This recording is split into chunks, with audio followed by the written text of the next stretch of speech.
Salut les amis, bienvenue sur la chaîne de btp.com qui traite tout ce qui est en rapport avec le génie civil. Donc abonnez-vous, likez pour pouvoir en bénéficier de mes nouvelles vidéos. Nous débuterons aujourd'hui avec la leçon numéro 1 qui traite de l'interface et paramétrage de préférence de tâches sur le logiciel robot structural analysis. Notons que ce logiciel nous permet de modéliser les structures, les calculer, vérifier les résultats obtenus, dimensionner les éléments spécifiques, générer les notes de calcul et enfin générer les plans de ferraillage après le dimensionnement. Aujourd'hui, nous allons commencer notre leçon en démarrant le logiciel robot structural analysis. Voilà, le logiciel est en train de se démarrer. Maintenant, nous tombons directement sur cette interface. Maintenant, comme moi j'ai eu à travailler beaucoup avec le logiciel, c'est pour cela que vous allez voir que ici, c'est mes projets que j'ai eu à travailler. Voilà, sinon si vous venez d'installer le logiciel, vous allez tomber directement sur ça. Voilà. Maintenant, vous voyez les cartes là. Les cartes là, on utilise ça pour faire la modélisation en 3D. Voilà, ça c'est 2D. Voilà. Maintenant, vous voyez la conception d'un bâtiment. Si on prend la conception d'un bâtiment, là-bas, qu'est-ce qu'on peut faire? On peut modéliser le bâtiment, on peut modéliser construction, on peut faire construction mixte, on peut faire beaucoup de choses avec le bâtiment. Voilà.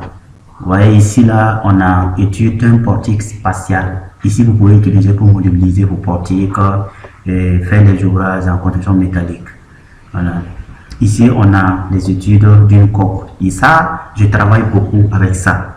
Voilà. Pourquoi je travaille beaucoup avec ça? Parce que on peut utiliser ça pour faire la modélisation du bâtiment. On peut utiliser ça pour faire la modélisation des ouvrages métalliques, surtout les ouvrages d'art comme pont. Bon, beaucoup de choses, mais avec le bâtiment, ça sera compliqué d'utiliser pour faire la modélisation comme pont. Ça sera compliqué, mais avec les études d'une coque, on peut utiliser ça pour faire la modélisation du pont sans problème. Voilà. Maintenant, ici, on a les études d'une treillis spatiale. Ça, on peut utiliser ça pour faire la modélisation des ouvrages en condition métallique comme treillis. Voilà. Mais ça et puis ça aussi, on peut utiliser ça pour faire la modélisation des treillis. Mais maintenant, la différence entre les deux là est que si vous prenez les études d'un treillis spatial, là-bas, les barres là sont déjà relâchées. Mais qui parle de relâchement parle des nœuds. Voilà, ça veut dire que les nœuds sont déjà encastrés. Voilà, par rapport à lui. Ici, c'est les éléments de DD. Ici, on a étude d'une plaque. Là-bas, vous pouvez modéliser, vous pouvez utiliser ça pour modéliser uniquement la dalle et puis vérifier. Voilà, ici, on a les études d'un portique plan. Ici, vous pouvez utiliser ça aussi pour modéliser les poutres ou bien les poteaux uniquement pour la vérification. Après, on a les études d'un grillage. Les études d'un grillage, là-bas, on peut utiliser ça aussi pour faire la modélisation comme les poutres croisées. Voilà, on peut utiliser les études d'un grillage pour modéliser les éléments comme la poutre croisée. Voilà, c'est tout ça. Maintenant, ici, on a les études d'un treillis plan.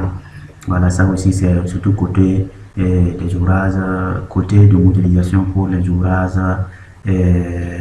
construction mixte, ça pour faire, mais c'est uniquement 2D. Ici, on a la modélisation en volumique. Ça, on peut utiliser ça pour modéliser nos barrages facilement. Voilà, ça, vous pouvez voir, il y a études en contrainte plane, je n'ai jamais utilisé.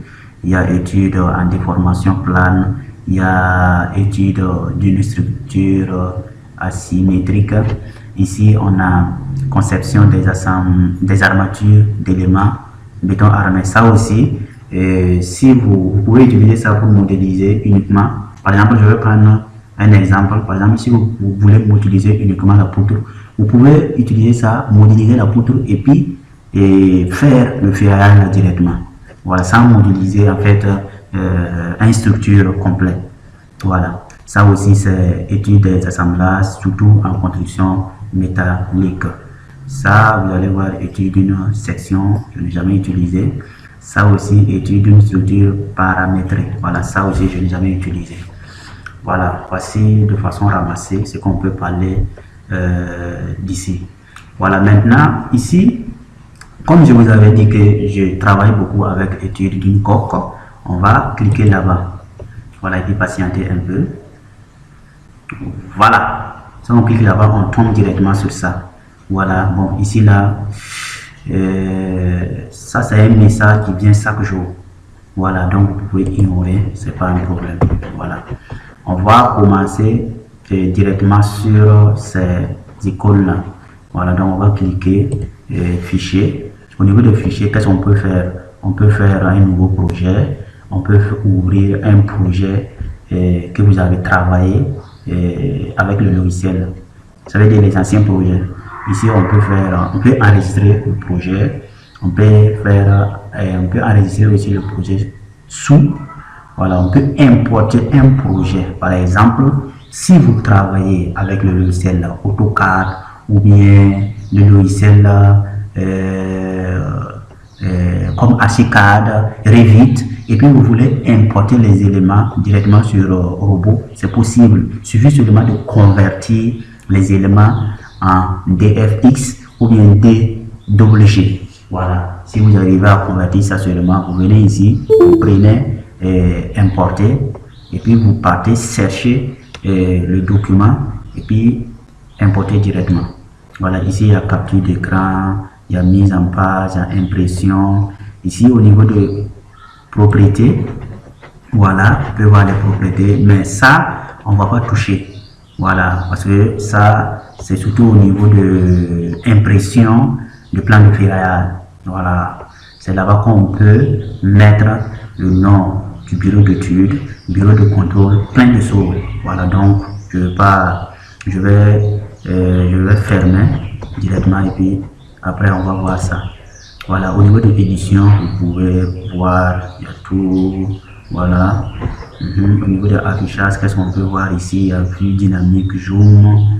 Voilà, il y a attributs aussi. Voilà, sincèrement, des attributs, on va beaucoup travailler sur ça. Voilà. Donc, au niveau de l'attribut, vous pouvez le voir ici aussi directement. Voilà. Vous pouvez le voir ici directement. Au niveau de l'affichage, ce qu'on peut voir là aussi, c'est grille. La grille. Voilà, vous pouvez même donner l'espacement des grilles comme vous voulez. Mais moi, je n'aime pas travailler avec la grille. Donc, je désactive ça chaque jour. Voilà, on vient dans structure. Là-bas, vous pouvez voir les types de structures, lit. Voilà, vous pouvez vérifier pour voir, il y a badage. Surtout au niveau de badage aussi, on peut utiliser ça pour faire nos modélisations. Par exemple, la dalle encore creux. On peut utiliser ça aussi pour faire la modélisation au niveau de modélisation de toiture laser. On peut utiliser ça aussi pour faire. Maintenant, au niveau des caractéristiques, ça aussi, on peut, par exemple, si on prend angle gamma, là-bas, par exemple, si vous modélisez les poteaux et que vous voyez que l'orientation n'est pas bonne, vous pouvez utiliser l'angle gamma et puis essayer d'orienter. Voilà, ici, voilà. Ici aussi, au niveau du module de calcul du panneau, on va beaucoup travailler sur ça. Voilà, on va beaucoup travailler sur ça parce que on va utiliser le modèle de calcul pour la modélisation des nodales. Voilà, donc on va beaucoup travailler sur ça. Après, on a fini avec structure. Et au niveau des chargements, voilà, voici un cas de charge, il y a défini des charges combinaisons. Comme on n'a pas encore modélisé quelque chose, ça sera compliqué. C'est pour cela que les éléments sont gérés. Voilà, il y a analyse. Nous pouvons dire que dans le robot, il y a plusieurs types d'analyse. Voilà, Vous voyez ici, on a type d'analyse, on a les calculs, on a les traitements des résultats, on a un nom de calcul, on a la vérifier et la structure. Ici, moi j'utilise ça beaucoup parce que pour modéliser les éléments, vraiment il faut vérifier au fur et à mesure.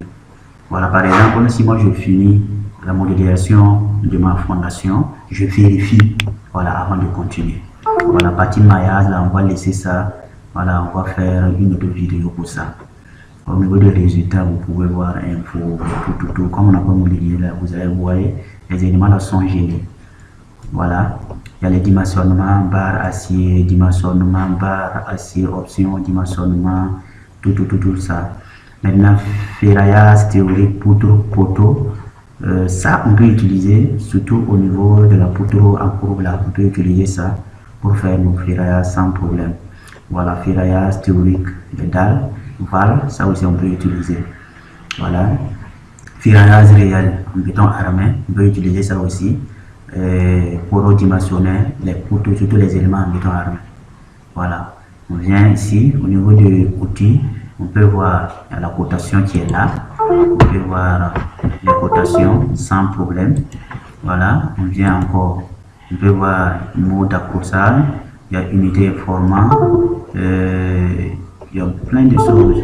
Voilà ce que moi je veux. Ici, on voit cliquez d'abord pour voir quelque chose. Par exemple, si vous voulez changer la langue de votre logiciel, vous pouvez rentrer ici et puis changer la langue comme vous voulez. Voilà, on a les paramètres, il y a affichage. Au niveau de affichage, si vous voulez changer l'interface même de votre logiciel, vous pouvez rentrer ici. Voilà, et puis changer la couleur comme vous voulez. Voilà, même les textes là, voilà, vous pouvez venir ici et puis changer les textes. Voilà, donc on vient toujours là-bas. Voilà, au niveau de préférence de la tâche, je peux dire que c'est ici même. Voilà, ici on ne doit pas jouer. N'importe quel projet qu'on va démarrer, on doit venir ici paramétrer nos unités. Voilà, nos matériaux, les normes avant de commencer. Voilà, c'est pour cela que moi j'ai nommé ça paramétrage des préférences de tâches. Voilà, donc pour ce faire, nous cliquons sur les unités. Les unités ici, ça veut dire quoi? Par exemple, si on prend unité par défaut, il y a métrique et américaine. Voilà, mais maintenant, nous on utilise les normes françaises. Donc, les normes françaises, on doit utiliser les unités comme métrique. Voilà, ceux qui travaillent avec les normes américaines peuvent utiliser la norme américaine. Voilà, on clique là-bas. Ici, on a les dimensions. Voilà, ici, vous pouvez changer les dimensions comme vous voulez. Voici les dimensions de la structure. Vous pouvez changer les dimensions comme vous voulez. Ici, si vous voulez 2 chiffres après la virgule, vous pouvez utiliser ça. Si vous voulez 3, vous cliquez ici. Voilà, ça passe ici. Ça nous permet d'avoir les éléments à la puissance. Voilà, il y a les dimensions de la section. C'est à vous de voir comment vous voulez, comment vous travaillez. Vous travaillez avec quelle unité. Voilà, vous pouvez venir ici et puis changer. Au niveau des forces, c'est la même chose. Vous pouvez changer les unités. Voilà, autre. Et les éditions de, voilà, la même chose, c'est changer les unités. Maintenant, au niveau des matériaux, si vous travaillez avec la norme française, vous cliquez français. Si vous travaillez avec la norme belge, vous cliquez Belgique. Voilà, pour pouvoir travailler avec ces normes. Voilà, si vous cliquez là-bas, comme on travaille avec la norme française, on va rester là-bas. Voilà, dans l'acier, c'est à vous de voir. Vous allez utiliser quelle norme. Voilà, il y a acier E24, acier E28. Voilà, c'est à vous de voir. Au niveau de béton aussi, il y a béton tout court, il y a béton 20, béton 25, béton 30. Ça dépend de votre projet. Qu'est-ce qu'on vous demande de faire? Si on vous dit de prendre béton 20, vous prenez béton 20. Si on dit de prendre béton 25, vous prenez béton 25 et vous travaillez. Voilà, ceux qui modélisent l'aluminium aussi. Là, c'est aluminium. Voilà, vous pouvez choisir comme vous voulez. Bois, vous pouvez choisir comme vous voulez. Vous pouvez venir ici même et puis modifier les normes. Voilà, vous voyez. Voilà, c'est à vous de voir, comme chaque projet a ses spécificités. Voilà, c'est à vous de voir. Voilà, après les matériaux, on peut rentrer dans catalogue. Voilà, au niveau du catalogue, je ne crois pas qu'on va changer quelque chose. Voilà, on va laisser ça. On va laisser ça. On clique au niveau de normes. La norme, voilà, ici. Par exemple, si on veut modéliser les éléments en acier ou bien en aluminium, on peut venir ici et puis changer les normes qu'on veut. Si on veut faire assemblage des aciers, on change.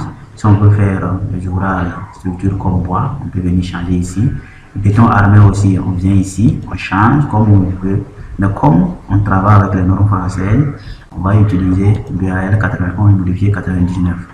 Et comme géotechnique, on peut utiliser aussi n'importe quel DTI, mais on travaille toujours avec les normes françaises. Donc, nous on va garder seulement DTI 13.12. Voilà, on vient au niveau de charge. Charge là, on vient au niveau de pondération. Pondération, on a CM 66 avril 2000. Ça, je peux dire que ça c'est côté, si on veut modéliser les ouvrages en conditions mixtes, ou bien modélisation des ouvrages en conditions métalliques. Voilà. Mais comme on travaille toujours avec les normes françaises, bon, on n'a pas encore trouvé nos propres normes, donc c'est obligé. Donc, bien ici, on prend BAL 9211. Vous pouvez même modifier la pondération comme vous voulez en cliquant ici. Vous voyez, il y a plein de choses que vous pouvez faire. Voilà. Et il y a les charges de NES et vent. Les charges de NES et puis voilà, vous pouvez changer comme vous voulez. Ceux qui sont dans un pays où il y a la neige, voilà, et puis les vents, vous pouvez changer comme vous voulez. Voilà, la partie séisme aussi, vous pouvez prendre ça en compte. Vous pouvez même changer les normes là aussi. Voilà, en cliquant ici, vous pouvez changer les normes. Voilà, après on vient ici au niveau de analyse. Au niveau de analyse, on a analyse modale, on a analyse non linéaire, comme vous voulez. Mais moi, je n'aime pas toucher là-bas. Voilà, au niveau de paramètres du travail, là-bas aussi je ne touche pas. Mais si vous voulez, vous pouvez toucher. Par exemple, ici, si on prend enregistrer les résultats dans le fichier externe. Ici, c'est quoi? En fait, si vous avez un travail, un projet, et puis vous voyez que le projet là, c'est lourd. Voilà, c'est à vous de voir. Vous pouvez cocher ici. Et puis, le logiciel va essayer de réduire, voilà, le projet pour pouvoir faciliter directement. Maintenant, ici, on a le maillage. Le maillage, je crois que ça, je vais laisser ça et puis faire une autre vidéo parce que le maillage, sincèrement dit, c'est quelque chose à ne pas négliger. Voilà, surtout au niveau de notre travail là, faut pas négliger parce que à cause du maillage, vous pouvez avoir un bon résultat ou bien vous pouvez avoir des résultats que vous voulez pas. Voilà, donc je vais laisser ça et puis faire une autre vidéo uniquement pour ça. Voilà, pour cela, je crois que on tire vers la fin de notre vidéo. Donc pour cela, je vous dis merci et à bientôt.